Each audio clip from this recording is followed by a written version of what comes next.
Here they are.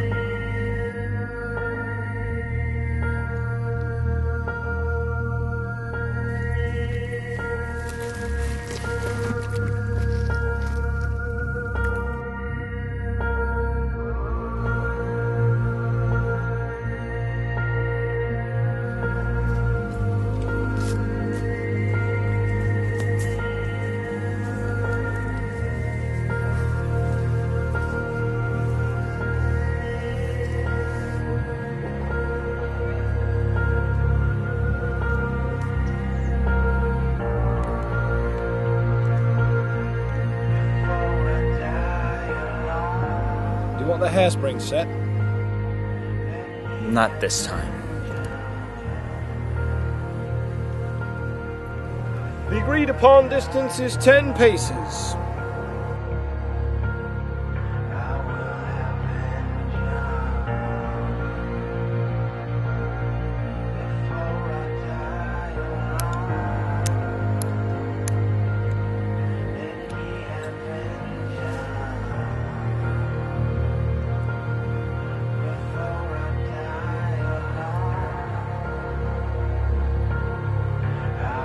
Are we ready?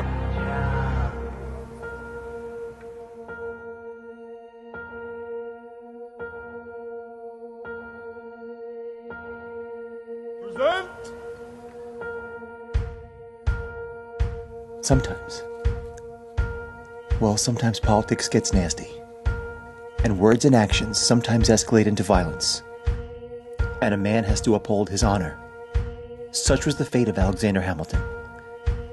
Born in the West Indies, grew up in New York, studied political science, became a lawyer, served as an aide to George Washington during the Revolutionary War. He was a Federalist, a founding father, and a framer of the Constitution. He believed in a strong central government and favored a pro-British policy. And upon taking the office of the presidency, Washington appointed Alexander Hamilton as the first Secretary of the Treasury. And in that role, he devised a method to solve our young nation's financial crisis.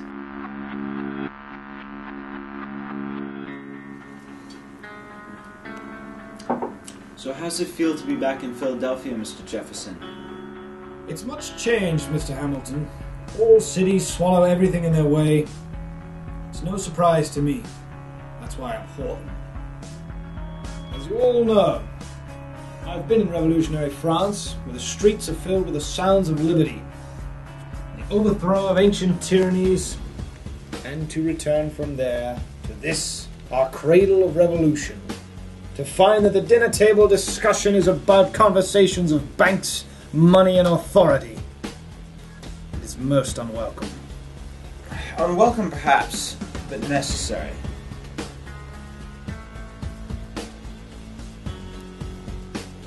I must admit, Mr. Hamilton, that I am a little uncertain as to the purpose of the Treasury Department.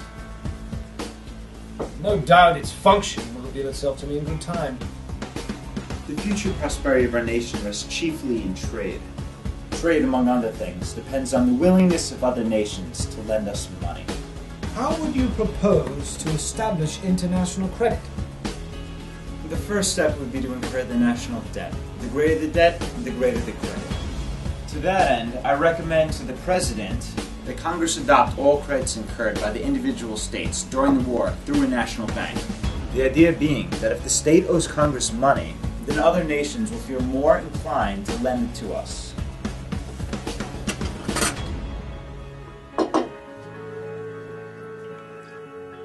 If the states are indebted to a central authority, it increases the power of the central government. You have it precisely. The greater the government's responsibility, the greater its authority. We need full payment of our foreign and national debts. The moneyed interests of this nation are all in the north, so the wealth and power there will be concentrated in the federal government, to the expense of the south. Many of the states there have already paid their debts. If that is the case, it is unavoidable that the Union is to be preserved. Look, we need to protect American industry and raise revenue.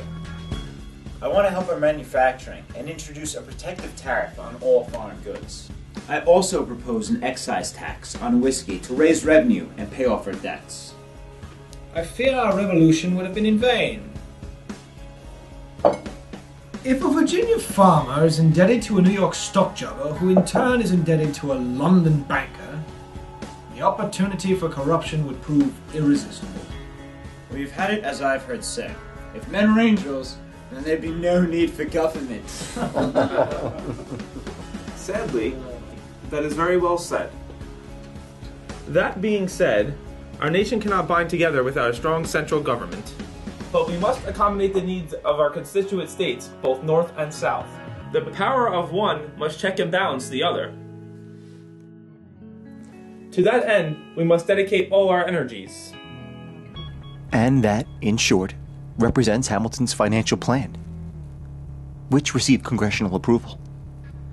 The opposition to the plan, however, led to the creation of political parties and partisan politics. Bad blood would brew between Hamilton and Jefferson. Mr. Jefferson is at the head of a faction decidedly hostile to me and dangerous to the union, peace, and happiness of the country. Give all the power to the many, and they will oppress the few. Give all the power to the few, they will oppress the many. Both, therefore, ought to have power, that each may defend itself against the other. Hamilton's ideas flowed from principles adverse to liberty and calculated to undermine and demolish the Republic. By 1795, Hamilton resigned his position as Secretary of the Treasury and saw the United States credit rating improved and many people buying U.S. government bonds because our nation could be trusted financially. He returned to practice law in New York. By 1800, with the election of Thomas Jefferson to president, Hamilton's influence and that of the Federalist Party declined. In 1804, Thomas Jefferson's vice president, Aaron Burr, ran as an independent candidate for the governor of New York. At a dinner party, Hamilton's remarks about Burr were taken as a slight. And Burr challenged Hamilton to a duel. The agreed upon distance is 10 paces. 2 men,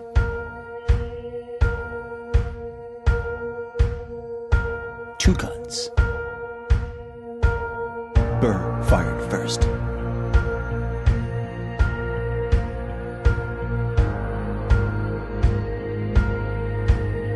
One lives, one dies. The duel ended the life of one of the greatest minds of the Federalist Party and the early U.S. government.